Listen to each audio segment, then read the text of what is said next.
Hello বন্ধুরা, good morning. আশা করি সকলে ভালো আছেন। আমিও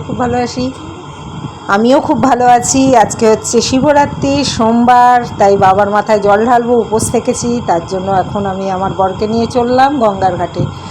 সকালবেলাটা এত ভালো লাগছিল, গঙ্গায় বাইকে করে ওর বাবা আর আমি যাচ্ছিলাম। এত সুন্দর পরিবেশ, ধারণা করা যায় না বন্ধু। সকালবেলা সচরাচর আমাদের বেরানো হয় না, সকালে এতটাই কাজ থাকে, আমরা কোনো সময় সকালে বেরাই না। তাই আজকে গঙ্গার ঘাটে গিয়ে, এই যে আমাদের মন্দির, শিবের বাবার মন্দির, আমরা এখানে স্নান করে ওর বাবা প্রথমে জল ঢাললো, জল ঢেলে আমিও জল ঢেলে নিলাম। জল ঢেলে বাবার মাথায় আমরা এখানে এটা হচ্ছে গঙ্গার পাড়, তো মাও আছে, মা কালী। আর এখানে বাবা, যেখানে মা সেখানে বাবা। আর তারপরে স্নান টান করে আমরা বাড়ি ফিরে চলে আসছি।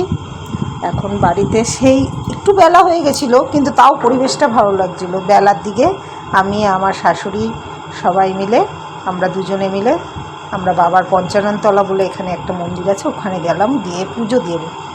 প্রচুর ভিড় পঞ্চাননতলা বাবার মন্দিরে, আমরা লাইন দিয়ে দাঁড়িয়েছিলাম।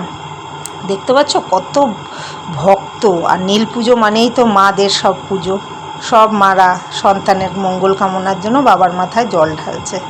আমিও লাইন পেয়ে গেছি, বাবার মাথায় জল ঢাললাম। যত মনের কামনা আছে সব বাবার কাছে বললাম। সব মারাই আজকের দিনে তার সন্তানের মঙ্গল কামনা চাইবে। আমি যেরকম চাইলাম, তোমরাও ঠিক তাই করবে আর করো, আশা করি। পুজো দিচ্ছি, ঠাকুরমশাই মন্ত্র বলছে, আমরা মন্ত্র বলছি।